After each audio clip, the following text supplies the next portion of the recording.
Psalm 13. To the leader, a psalm of David. How long, O Lord, will you forget me forever? How long will you hide your face from me? How long must I bear pain in my soul and have sorrow in my heart all day long? How long shall my enemy be exalted over me? Consider and answer me, O Lord, my God. Give light to my eyes, or I will sleep the sleep of death, and my enemy will say, I have prevailed. My foes will rejoice because I am shaken. But I trusted in your steadfast love. My heart shall rejoice in your salvation. I will sing to the Lord because he has dealt bountifully with me. Genesis 18. The Lord appeared to Abraham by the oaks of Mamre, as he sat at the entrance of his tent in the heat of the day. He looked up and saw 3 men standing near him. When he saw them, he ran from the tent entrance to meet them and bowed down to the ground. He said, My Lord, if I find favor with you, do not pass by your servant. Let a little water be brought, and wash your feet, and rest yourselves under the tree. Let me bring a little bread, that you may refresh yourselves, and after that you may pass on, since you have come to your servant. So they said, Do as you have said. And Abraham hastened into the tent to Sarah, and said, Make ready quickly 3 measures of choice flour. Knead it, and make cakes. Abraham ran to the herd and took a calf, tender and good, and gave it to the servant who hastened to prepare it. Then he took curds and milk, and the calf that he had prepared, and set it before them, and he stood by them under the tree while they ate. They said to him, Where is your wife Sarah? And he said, There, in the tent. Then one said, I will surely return to you in due season, and your wife Sarah shall have a son. And Sarah was listening at the tent entrance behind him. Now Abraham and Sarah were old, advanced in age. It had ceased to be with Sarah after the manner of women. So Sarah laughed to herself, saying, After I have grown old, and my husband is old, shall I have pleasure? The Lord said to Abraham, Why did Sarah laugh and say, Shall I indeed bear a child now that I am old? Is anything too wonderful for the Lord?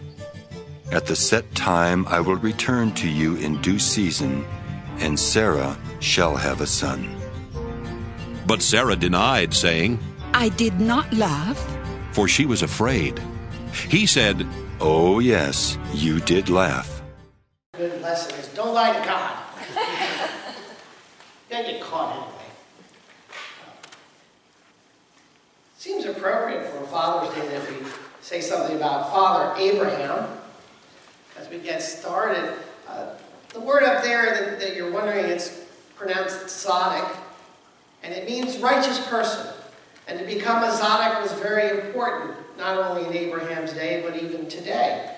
Because it means that you're doing acts of righteousness that pleases God. And it's a good idea to please God. But we have to take a step back for a second and tell you where we are in the Abraham story. In chapter 17 is when Abraham, at 99 years old, receives the sign of the covenant. That is, he is circumcised.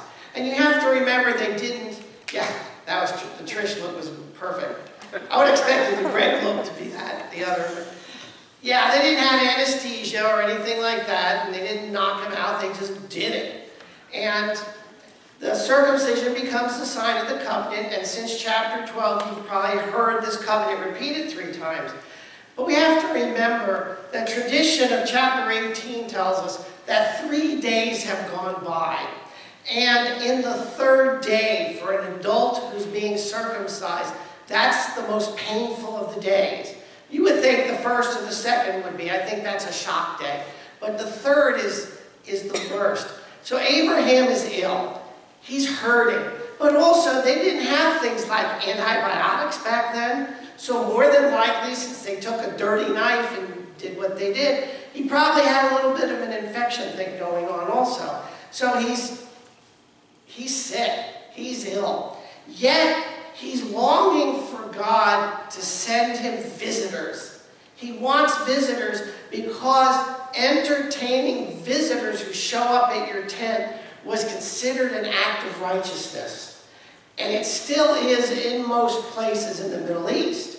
So if you show up to Abraham's tent, as the story goes, he's going to feed you a meal. And what it's believed is that God sent a heat wave during these 3 days because people did not travel in a desert situation when it was so hot. So God is trying to help Abraham to heal. Excuse me, but at the same time, Abraham is upset because he can't show hospitality. He wanted a visitor. Excuse me. Not because he was sick or ill, but because he always wanted to serve God in everything he did.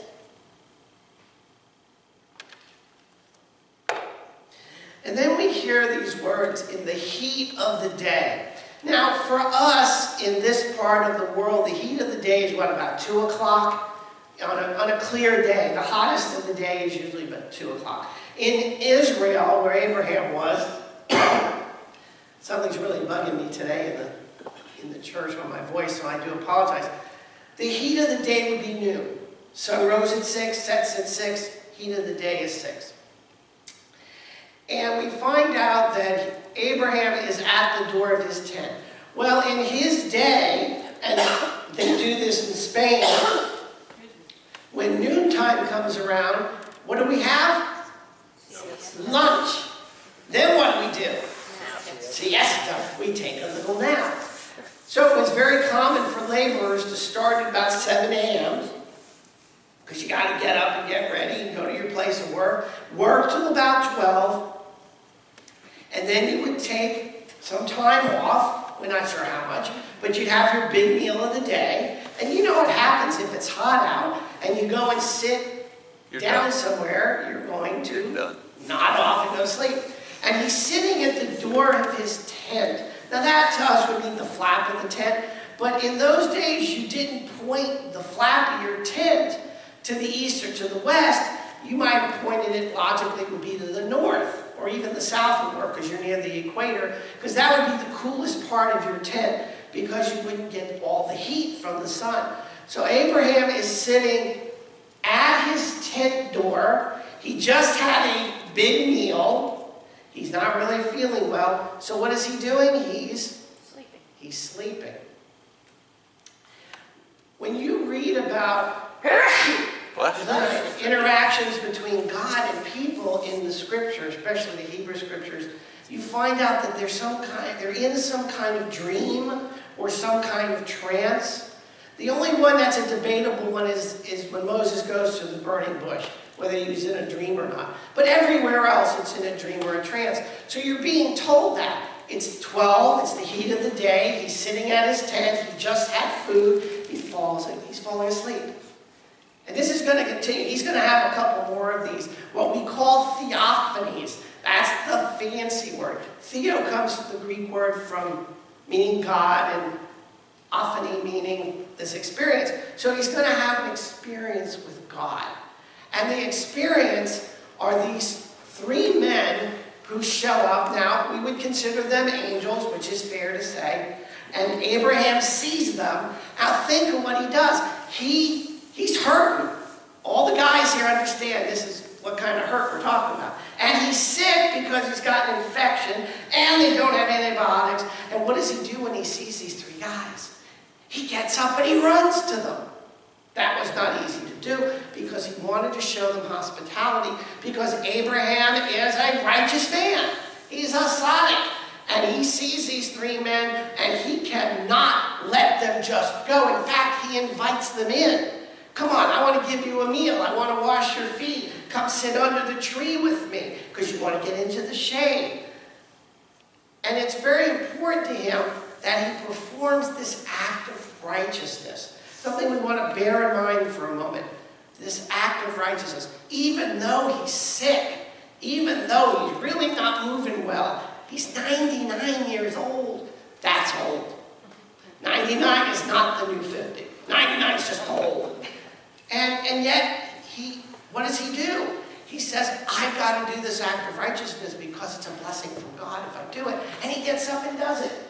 Now, Christian commentators over the years have said, 3 visitors. That's Father, Son, and Spirit. Okay, if you want to believe that, that's fine. But if the Father, Son, and the Spirit show up as 3 angels, who's minding the store up in heaven?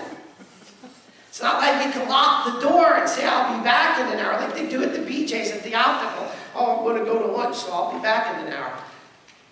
Instead, rabbinical tradition tells us, and if you read a little bit further into Genesis, is that each of these 3 men, which are angels, are bringing a message to Abraham. Angel tradition, or angel law, we call it. It's believed that when God has a message, or God has a task, that God creates an angel to do. So these 3 men came to do 3 things, and I've listed them up there for you. Because one of them is going to announce Isaac, right? And that's where Sarah laughs. Oh, by the way, if you read chapter 17, when Abraham hears that he's going to have Isaac, he laughs also. So Sarah's not alone.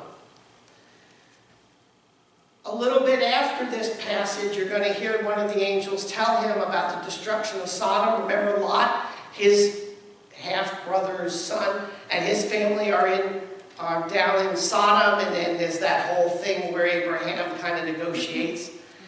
And then the 3rd angel, it's believed, came to heal Abraham. Because he's so righteous, God wants him to be able to do the righteous things. Because remember, he's ill, but he wants to perform the act of righteousness, so we're going to send him God's going to send him an angel so he gets healed. God likes it when we do acts of righteousness. And that hospitality is still something you find in many places in the Middle East. Of course, you know Western culture has invaded the Middle East, so you don't find it everywhere. But if you go out into where the Bedouins are and kind of walk up to their tent, you're going to get a meal. That's an act of righteousness. That's what they do. And it doesn't matter how much they have. So Abraham is a tzaddik. He is a righteous man, and he only wants to serve God. You know, it all starts when he's up in Haran, and he's doing really well up there, and God comes to him and says, I want you to leave and go to this place called Canaan. He probably never heard of the place, not exactly the garden spot of the ancient world, and he says, you're going to leave your family and all this behind, and you're just going to go, and if you do that, then God says he's going to give you, right? He's going to give you descendants and wealth, and you're going to be the father of all the nations of the world and all these blessings. And he gets up and does it because he's righteous. He does what God tells him to do. And if you read his story, God says, go here, do this, and he just does it. It kind of should remind you of someone else who did exactly what God said he wanted him to do. You know who that was? Say it real loud. Jesus, right? Because Jesus did everything for God. He didn't worry about himself. Abraham is in the same way. And you get blessings from God by doing acts of righteousness. Again, acts of righteousness is anything you do that pleases God. Now, what's interesting, and I asked the question when I read the passage, why did he insist that Sarah need the dough? Because he's rich, right? He's got lots of servants. And if you have servants, Trish, would you go, I should say to Greg, if you have lots of servants, would you make Trish knead bread? No, you go find the servant to do the bread. That's hard work, punching it. So why would he have Sarah knead the bread? Well, we're told by tradition that Sarah is told to knead the bread because Abraham was so righteous that he wanted to share the righteousness.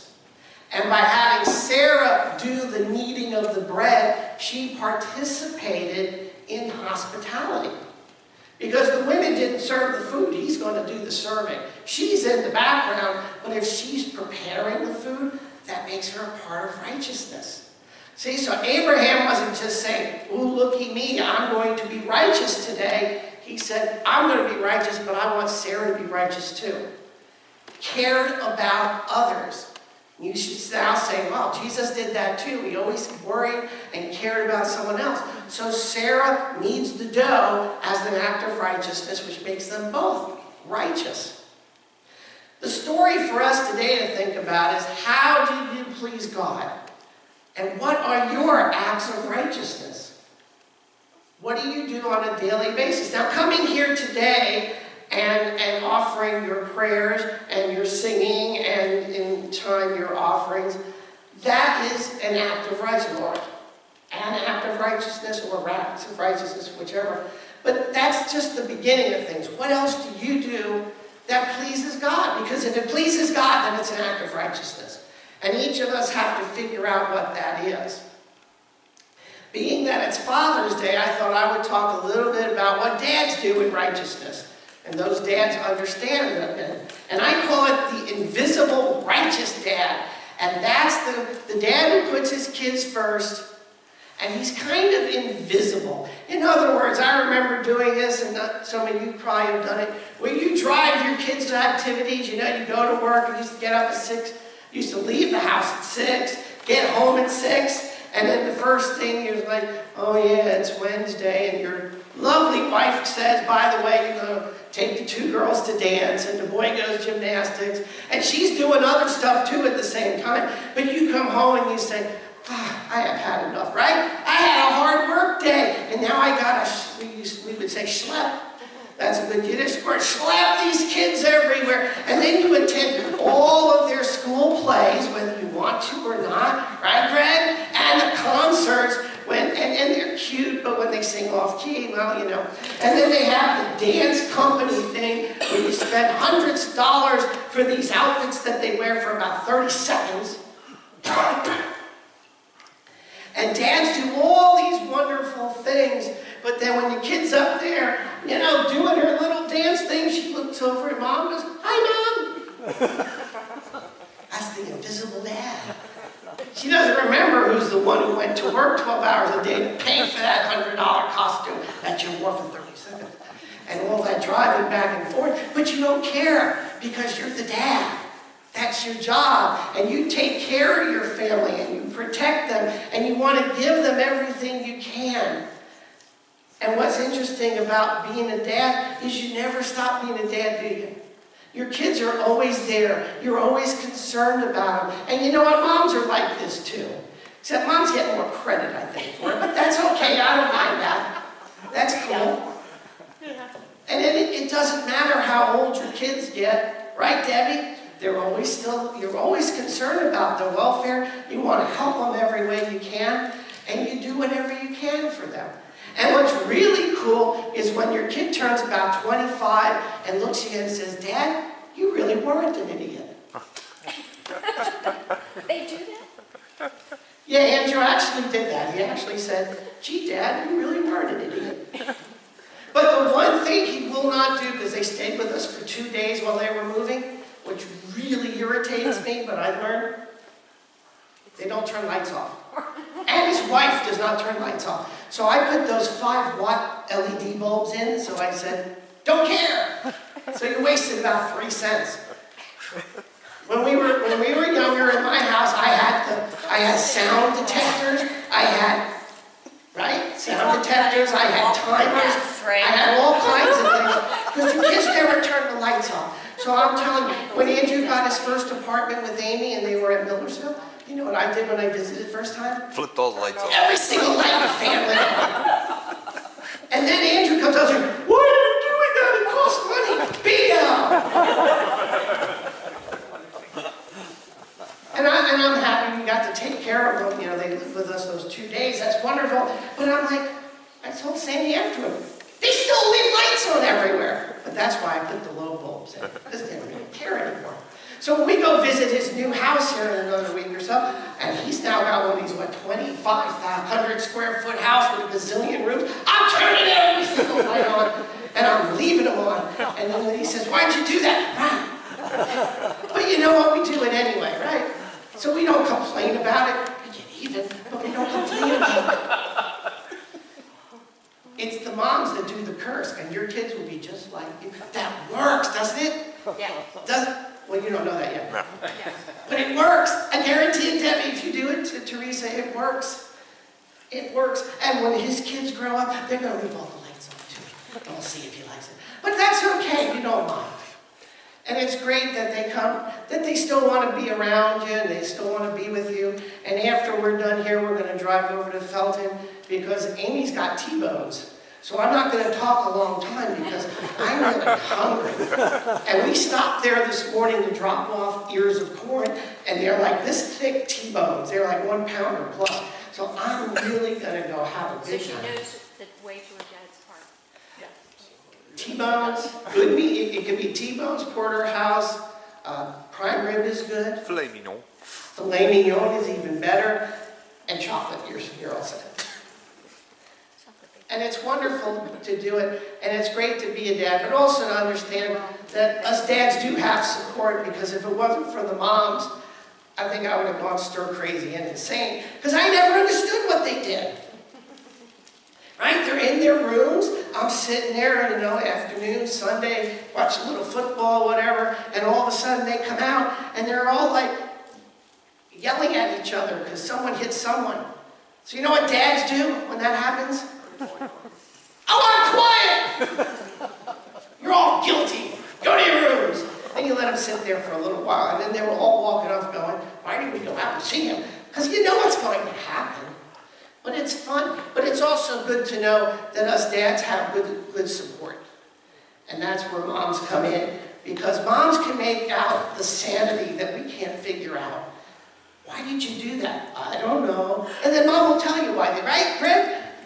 You wonder, why did you just back up the car into a tree? I don't know. And then mom will tell you that's because he's thinking of the girlfriend that he's going to go pick up or something. I don't know. That never happened. No, that never happened. But it's one of these things where, like in the video, to remember that whether you're a mom or a dad, your kids are watching you, whether they're little or whether they're grown. And in your walk in life with the Lord, they're looking. And they're learning from you, even though you may not be thinking it.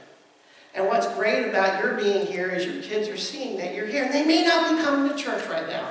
But somewhere along the way, they're going to remember, Mom went to church all the time.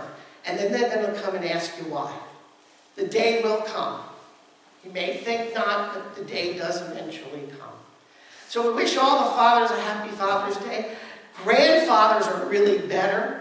In that, only this is the reason, is because I don't do discipline, Steph. Not my problem. Kid gets out of hand, and you take your kid back. And I just go for fun. I'm fun. And she'll tell you that. They come to see me, there are no rules. Oh, you want ice cream? Sure. Chocolate cake, even better. Candy? Hey, I got the special nonpareils that Elliot liked.